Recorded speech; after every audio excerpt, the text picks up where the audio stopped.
Authorities seized almost 180 million pesos worth of smuggled frozen goods in Manila over the weekend. President Bongbong Marcos told concerned agencies to go harder in combating agricultural smuggling. Mobile journalist Julie Baiza with our report. President Ferdinand Marcos Jr. has ordered the Bureau of Customs and Department of Agriculture to go after smugglers of agricultural products. The president emphasized this during his inspection of the 178.5 million pesos worth of seized frozen mackerel at the Manila International Container Terminal in Tondo, Manila this weekend. Sinisira ang merkado dito sa Pilipinas, pinagkikitaan ng tao, wala namang bumabalak sa gobyerno at yung dapat na ibayad sa gobyerno ay binubulsa lamang. Tapos hindi na nga natin makontrol kung paano nila i-release. Dahil nakita natin, kasama na rin yan sa ibang agricultural product na kahit na makapag-import sila ng mura, iniipit muna nila bago pataasin ang presyo, bago na bibitawan sa merkado. The chief executive said the authorities have to break this chain. He asked the DA and BOC to file appropriate cases against the smugglers under the Republic Act 12022 or the Anti-Agricultural Economic Sabotage Act.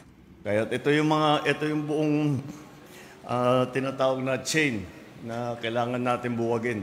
At ito is, as I said, is the first case under the new law of the Anti-Agricultural Sabotage Act.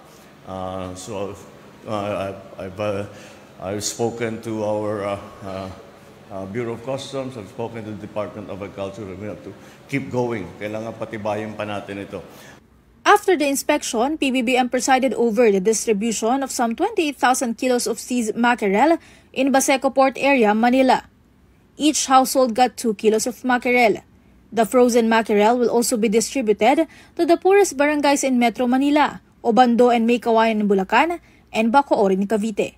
Sa smuggling, ang ginagawa po, ini-smuggle nila, pinapasok nila, tapos iipitin. Hindi ilalabas. Mag-aantay hanggang tumaas ang presyo. Pag tumaas ang presyo, saka nila pagbibili. Kaya yun ang iniiwasan natin dahil ang nabibiktima dyan ay ang taong bayan. Kaya hindi natin papayagan na matuloy na yung mga ganyang klaseng sistema. Kaya ginawang kanga namin ng batas at pinapatibay namin na mabuti. Select city jails, public hospitals, and various care facilities will likewise receive the confiscated goods. In total, an estimated 150,000 families will benefit from this. Mobile journalist Julie Baiza, We Are One News.